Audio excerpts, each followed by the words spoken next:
Well, just over a little week ago, a deadly tornado took the lives and destroyed many people's homes. And one family lost their son, who was just 3 years old. Fox Weather's Katie Byrne is in Mayfield, Kentucky this morning with more on his remembrance. Good morning.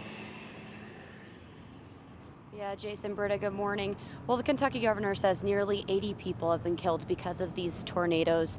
And we're starting to learn more about the ones that we lost, including that little boy, 3-year-old Jah'lil Dunbar, whose picture is actually on the memorial behind me. We saw his family gathering here in downtown Mayfield last night to honor his life. He was one of 12 kids who died because of the tornadoes in Kentucky, and he was in his mother's arms when he died here in Mayfield. They released hundreds of balloons in his memory, and his father talked about how special he was.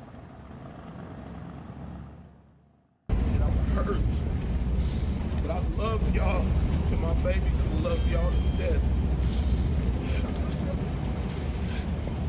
My son.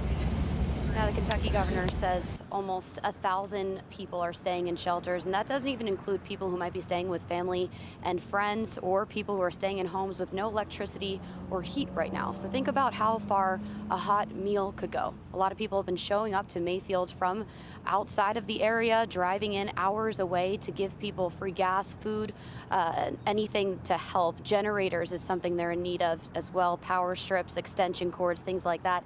The Kentucky governor even stopped by some 2 emergency shelters in the Dawson Springs area to hand out hundreds of shoes to people who are staying there. Now, at last hour, we know that 93 people have been killed because of these tornadoes across all the states that were really hit hard. Jason.